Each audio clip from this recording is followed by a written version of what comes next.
For today's video guys, magandang araw po sa ating lahat guys. Ito po yung update po sa bahay ko guys. Maraming mga bitak-bitak guys, maraming mga crack. Hindi pwede ito matutulugan mamayang gabi guys. Kasi parang guguho ito eh. Kita nyo sa video guys oh. Ito yung bahay ko guys.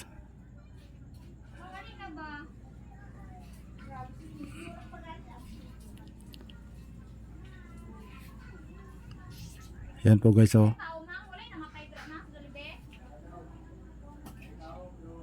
Pitak lahat yan guys. Kahit itutulak yan ng dalawang daliri para matutumba na yan. Naghihintay pa kami ng tulong galing sa mga LGU. Yan guys oh. Lipat tayo doon sa likod mamaya. Dito ako sa likod guys.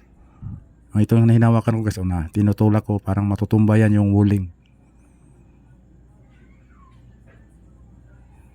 Ito lang yung bahay ko guys. Wala pang finishing ito guys.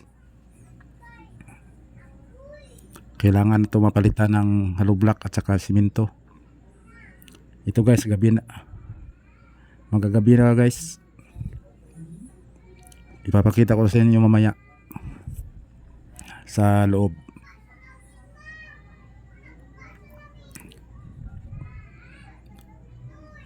Ito yung sa loob ng bahay guys oh.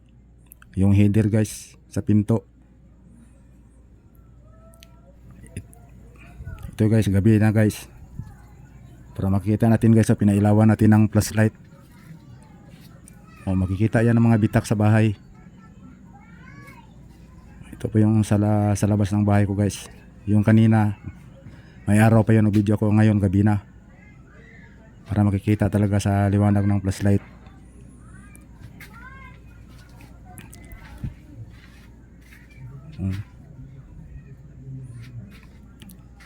Yan guys, yan pa oh.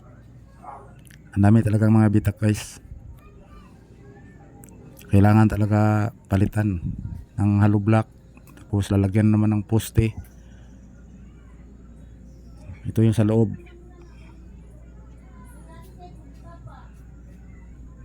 Kita nyo guys, puting puti yung mga crack nya, yung mga bitak.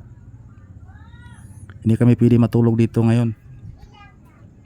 Bawal ito matutulugan, baka mag aftershock na naman, matumbahan tayo.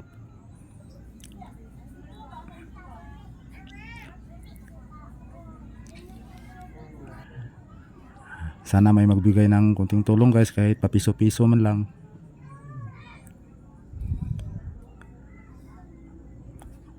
Pambili ng simento, buhangin, saka bakal.